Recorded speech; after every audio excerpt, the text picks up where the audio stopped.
તો નમસ્કાર દર્શક મિત્રો, દેશ દુનિયા અને ગુજરાતના તાજા મહત્વના અને માહિતીલક્ષી સમાચારમાં આપનું સ્વાગત છે.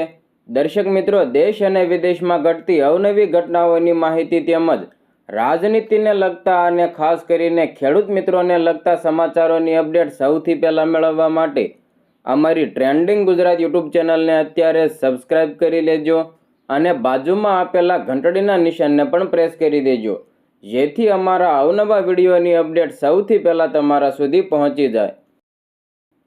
દર્શક મિત્રો, સૌપ્રથમ પોલિટિક્સને લગતા સમાચારની અપડેટ ઉપર એક નજર કરીએ તો આમ આદમી પાર્ટીના વિસાવદરથી ચૂંટાયેલા ધારાસભ્ય ગોપાલ ઇટાલિયા ફરી એકવાર ચર્ચામાં આવ્યા છે. જી હા દર્શક મિત્રો, ગુજરાત વિધાનસભા સત્રના છેલ્લા દિવસે એટલે કે આજે ગોપાલ ઇટાલિયાનો આરોપ હતો કે પોલીસ સિસ્ટમ પ્રાઇવેટ કંપનીને સોંપાઈ ગઈ છે, નાગરિકોની ગુપ્તતાનું જોખમમાં છે. તો શું છે સમગ્ર મામલે તેની વિગતે માહિતી મેળવીએ. મિત્રો, ગાંધીનગરમાં ચાલી રહેલા વિધાનસભા સત્રના છેલ્લા દિવસે એક મહત્વપૂર્ણ અને સંવેદનશીલ મુદ્દો સામે આવ્યો છે.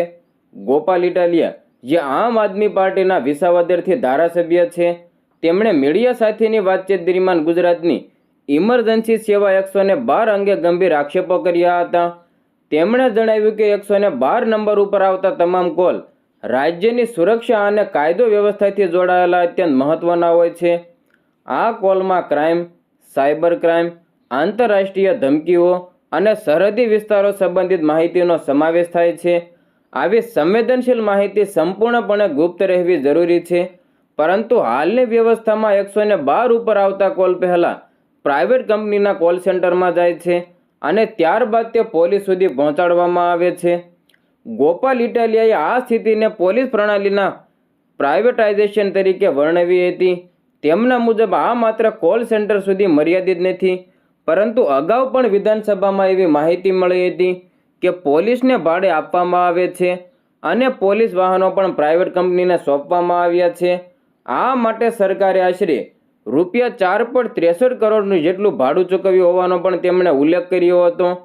તેમણે વધુમાં જણાવ્યું કે 112 સેવાઓ માટેના વાહનો ફિક્સ લોકેશન ઉપર રાખવામાં આવે છે અને કાગળ ઉપર 10 મિનિટમાં સેવા ઉપલબ્ધ થવાનો દાવો કરવામાં આવે છે, પરંતુ વાસ્તવમાં આ વ્યવસ્થાથી પોલીસ સ્ટાફનો સમય બગડે છે અને પોલીસ સ્ટેશનોમાં વાહનોની અછત સર્જાય છે. જૂની વ્યવસ્થાની તુલનામાં પહેલાં 100 નંબર ઉપર આવતા કોલ સીધા સરકારી કંટ્રોલ રૂમમાં જતા હતા, જ્યાં સરકારી કર્મચારીઓ દ્વારા તેનો જવાબ આપવામાં આવતો. હાલની વ્યવસ્થામાં નાગરિકોની વ્યક્તિગત અને સંવેદનશીલ માહિતી પહેલાં પ્રાઇવેટ કંપની સુધી પહોંચે છે, જે પ્રાઇવેસી અને ડેટા સુરક્ષા અંગે ગંભીર ચિંતાઓ ઊભી કરે છે. અંતમાં ગોપાલ ઇટાલિયાએ રાજ્ય સરકારને આ સમગ્ર મામલે સ્પષ્ટતા કરવાની માંગ કરી હતી. તેમણે પૂછ્યું કે આ નિર્ણય કોણે અને શા માટે લીધો અને નાગરિકોની માહિતી સુરક્ષિત રાખવા માટે સરકાર કયા પગલાં લેવાની છે. તેમણે તાત્કાલિક અસરથી આ મુદ્દે યોગ્ય કાર્યવાહી કરવાની માંગણી પણ વ્યક્ત કરી હતી. દર્શક મિત્રો, ગોપાલ ઇટાલિયાના આ આરોપ વિશે તમારો શું મંતવ્ય છે? 112ને લઈને તમારો શું મંતવ્ય છે તે કોમેન્ટ બોક્સમાં તમારો મંતવ્ય જરૂર જણાવજો. હવે મિત્રો, આગળ વાત કરીએ તો અમરેલીમાં ભાજપના કાર્યકરોએ આપ્યું રાજીનામું. પાયલ ગોટી કેસમાં રહ્યા હતા આરોપી. મિત્રો, અમરેલીમાં સ્થાનિક સ્વરાજ્યની ચૂંટણી પહેલા ભાજપમાં મોટું ગાબડું પડ્યું છે. અરવિંદ કેજરીવાલ અમરેલીની મુલાકાતે હતા, તો બીજી તરફ ભાજપના કાર્યકર્તાઓએ રાજીનામા આપ્યા છે. અમરેલીનો પાયલ ગોટી લેટર કાંડ હવે ફરી એકવાર ચર્ચામાં આવ્યો છે, કારણ કે આ પાયલ ગોટી લેટર કાંડના આરોપી હતા એ અશોક માંગરોળિયાએ હવે ભાજપમાંથી રાજીનામું આપી દીધું છે. મિત્રો, અમરેલીના ભાજપના 2 કાર્યકર્તાઓએ રાજીનામા આપ્યા છે, જેમાં અમરેલીના જસવંતગઢના સરપંચ અને 25 વર્ષથી ભાજપના કાર્યકર્તા અશોક માંગરોળિયાએ રાજીનામું આપી દીધું છે. શિસ્તબદ્ધ રીતે ભાજપની ટોપી ખેસ પહેરીને જિલ્લા ભાજપ મહામંત્રીને અર્પણ કર્યા.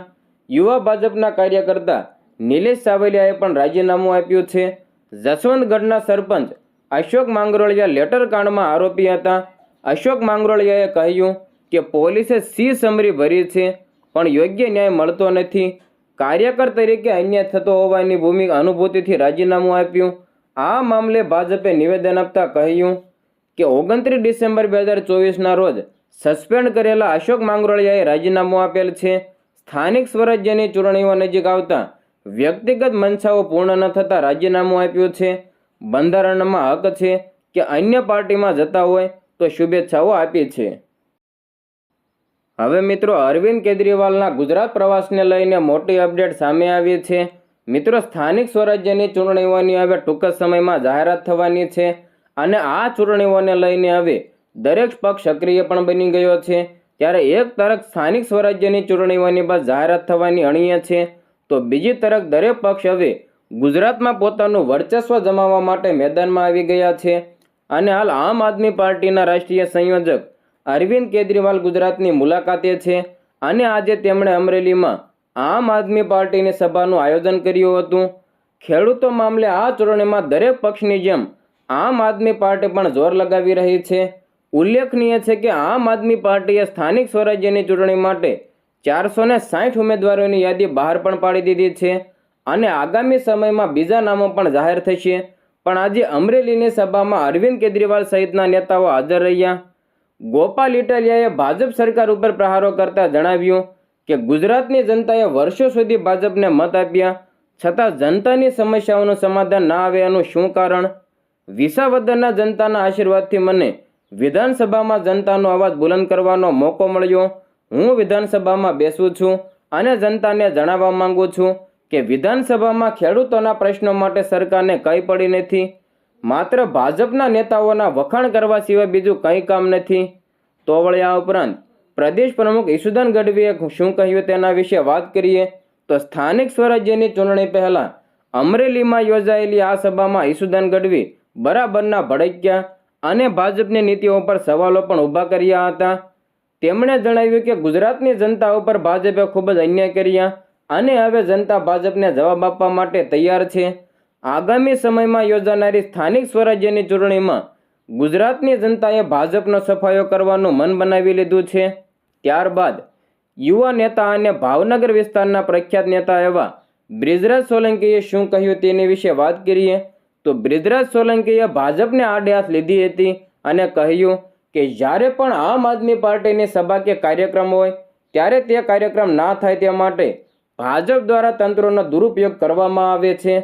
આપના કાર્યકર્તાઓને ડરાવવા માટે ધમકાવવામાં આવે છે. હમણાં જ આમ આદમી પાર્ટી ગુજરાત યુથ વિંગે ગુજરાતમાં ડ્રગ્સના કાળો કારોબાર વિરુદ્ધ અવાજ ઉઠાવ્યો અને સુરત ખાતે સભા કરવાના હતા ત્યારે ભાજપના ઈશારે કલાકો સુધી અમારી અટકાયત કરવામાં આવી હતી. દર્શક મિત્રો, અરવિંદ કેજરીવાલના ગુજરાત પ્રવાસને લઈને તમારો શું મંતવ્ય છે તે કોમેન્ટ બોક્સમાં તમારો મંતવ્ય જરૂર જણાવજો.